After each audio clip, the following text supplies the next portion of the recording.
بسم اللہ الرحمن الرحیم نحمدہ ونصلی ونسلم علی رسولہ الکریم اما بعد فاعوذ باللہ من الشیطان الرجیم بسم اللہ الرحمن الرحیم۔ ناظرین، ہم نے پچھلی ویڈیو میں پڑھا کہ اللہ تبارک و تعالی نے مومنین کو جو خوشخبری عطا فرمائی کہ ان کے لیے جنت کے اندر کیا کیا تیار کیا گیا ہے۔ ان کے لیے ستھری بیویاں ہیں جو پاکیزہ ہوں گی ہر طرح سے، اور ان کے لیے جنت کے اندر کیا کیا ان کو انعامات عطا کیے۔ اور آج کا جو سبق ہے اس کے اندر ہم پڑھیں گے اللہ تبارک و تعالی نے ان لوگوں کو ظاہر کر دیا کہ جو قرآن پاک کو سن کر گمراہ ہوتے ہیں اور جو سن کر ہدایت پا جاتے ہیں۔ اس آیت کے اندر ہمیں سبق ملے گا کہ کچھ لوگ نے، بہت سے لوگ قرآن پاک کو سن کر گمراہ ہوتے ہیں اور بہت سے لوگ اس کو سن کر ہدایت پا جاتے ہیں۔ اللہ تبارک و تعالی نے ارشاد فرمایا، ان اللہ لا یستحیی ان یضرب مثلا ما بعوضۃ فما فوقها۔ بے شک اللہ تبارک و تعالی حیا نہیں فرماتا کہ کیسی ہی مثال بیان فرمائے سمجھانے کے لیے۔ فاما الذین آمنوا فیعلمون انہ الحق من ربہم، اس بہرحال وہ لوگ جو ایمان لائے تو وہ جان لیتے ہیں کہ یہ حق ہے اور ان کے رب کی طرف سے ہے۔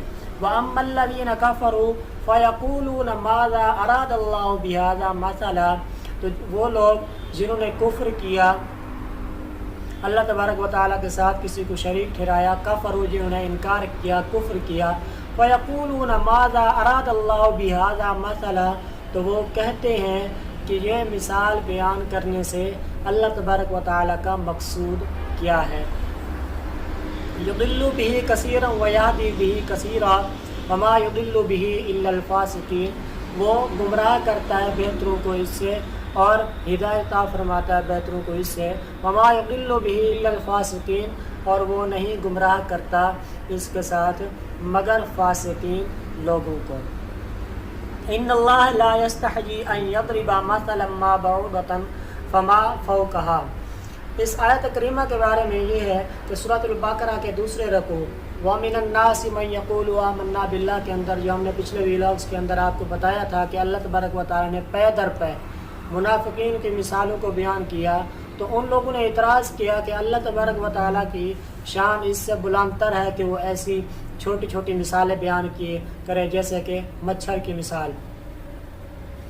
اور دوسرا یہ کہ کافروں نے اس کے اعتراض کے اندر یہ آیت کریمہ نازل ہوئی، اور دوسرا علماء کرام نے فرمایا کہ کافروں کے خدا، کافروں کے معبود جن کی وہ پوجا کرتے تھے، تو جب اللہ تبارک و تعالی نے ان معبودوں کی کمزوری کو بیان کرتے ہوئے مکڑی کے جالوں وغیرہ کی جو مثال بیان کی، تو اس پر کافروں نے اعتراض کیا کہ یہ کیسی مثالیں ہیں، تو اس پر اللہ تبارک و تعالی نے یہ آیت کریمہ نازل کی کہ میں خالق عالم ہوں، میں واحد اور میں غفار ہوں، میں جبار ہوں، احد ہوں، صمد ہوں، ہر چیز میری ہی بنائی گئی ہے، میں جو چاہوں کروں، تو مجھ سے سوال پوچھنے والا کون ہے۔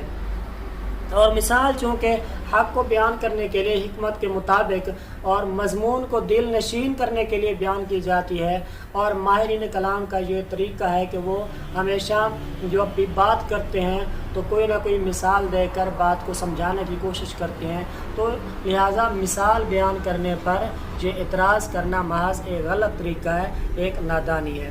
یضل به کثیرا وما یضل به الا الفاسقین۔ اللہ تبارک و تعالیٰ اس سے بہت سے لوگوں کو گمراہ کرتا ہے۔ اس کا مطلب کیا ہے؟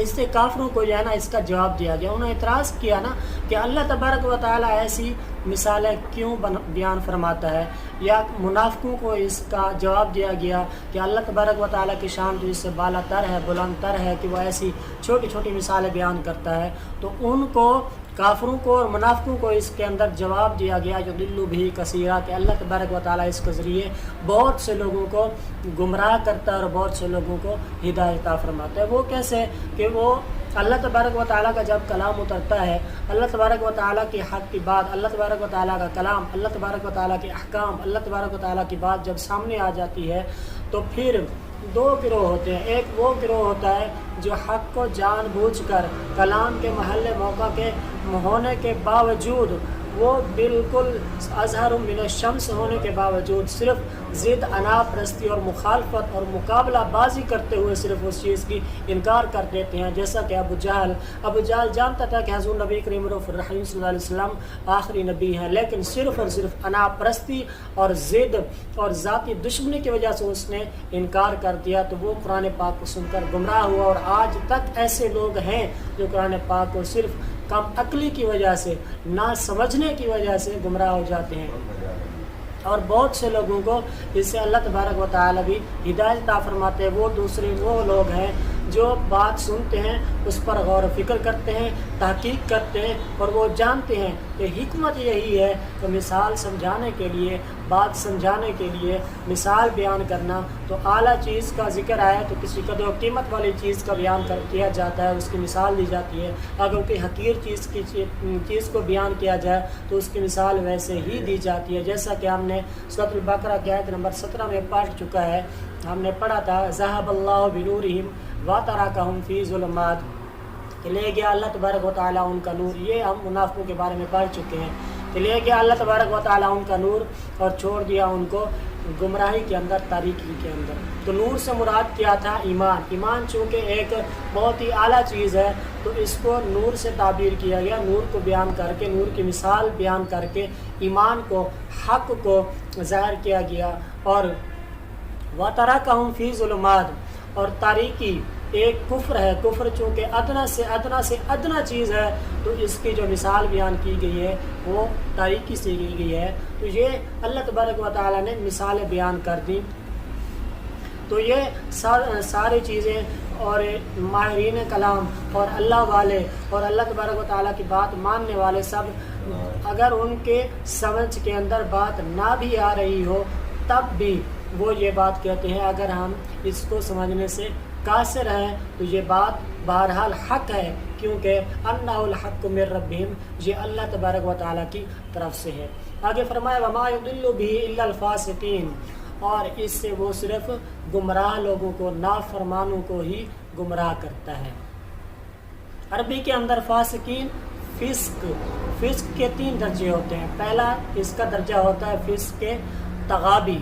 فسق تغابی وہ ہوتا ہے جو بندہ اتفاقاً گناہ کبیرہ کا ارتکاب کرتا ہے لیکن اسے برا جانتا رہا تو وہ فسق تغابی ہوتا ہے. اور دوسرا اس کا درجہ ہوتا ہے فسق انہماک. فسق انہماک وہ ہوتا ہے جو ایک بندہ گناہ کبیرہ کرتا ہے، اس کو پھر کرتا ہے، دوبارہ کرتا ہے، 3 بار کرتا ہے، 4 بار، حتیٰ کہ اس گناہ کبیرہ کا عادی ہو جاتا ہے اور اس عادت کو چھوڑنے کی پرواہ بھی نہیں کرتا، تو وہ فسق انہماک کے درجے میں آتا ہے. تیسرا ہوتا ہے فسق حجود. فسق حجود وہ ہوتا ہے ایک آدمی حرام کام ہے جو گناہ کبیرہ ہے اس کو کرتا ہے لیکن اچھا جان کر کرتا ہے تو وہ دائرہ ایمان سے خارج ہو جاتا ہے. وہ فاسقین کی ان لسٹ کے اندر شامل ہیں جو اس آیت کریمہ کے اندر اللہ تبارک و تعالیٰ نے بیان فرمائی. اور اس آیت کے اندر بتایا گیا کہ یہ جو فسق تغابی اور فسق انہماک، فسق تغابی یعنی کہ جو اتفاقاً گناہ ایک کبیرہ جس کی توبہ کے بغیر معافی نہیں ہوتی وہ گناہ کبیرہ ہوتا ہے. اگر کسی نے گناہ کبیرہ کر لیا اس کو برا جانتا رہا تو وہ دائرہ ایمان سے خارج نہیں ہوگا. اس طرح فسق انہماک والا جو گناہ کرتا رہا، مثال کے طور پر ہم سمجھانے کے لیے یہ کہہ سکتے ہیں کہ شراب ایک حرام کام ہے. اللہ تبارک و تعالیٰ نے صراحت کے ساتھ اس کو منع کر دیا کہ حرام کر دیا کہ یہ نہیں پینی. ایک آدمی اتفاقاً پی لیتا ہے کسی وجہ سے اور حرام کام اس نے کیا، گناہ کبیرہ کیا، لیکن اب اس کو وہ برا جانتا ہے، برا جانتا رہا، توبہ کرتا رہا تو وہ دائرہ ایمان سے خارج نہیں ہوگا.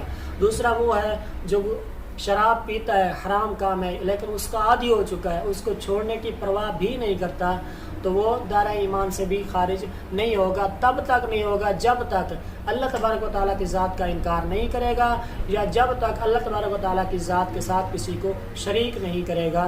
تو وہ دونوں دائرہ اسلام کے اندر تو رہیں گے لیکن فاسقین اور گناہ گار اور اللہ تبارک و تعالیٰ کی طرف سے لعنت کے مستحق ہوں گے. اور تیسرے درجے کا جو ہے فسق حجود، جو حرام کام کرتا ہے اور اس کو اچھا جان کر کرتا ہے، تو اس کے بارے میں اللہ تبارک و تعالیٰ نے فرمایا کہ وہ اللہ تبارک و تعالیٰ ان کو ہدایت عطا نہیں فرماتا. تو دعا ہے اللہ تبارک و تعالیٰ آپ کو اور مجھے، ہم سب کو ہمیشہ راہ راست پر اور راہ ہدایت پر رکھے. آمین آمین بجاہ نبی الامین صلی اللہ علیہ وسلم.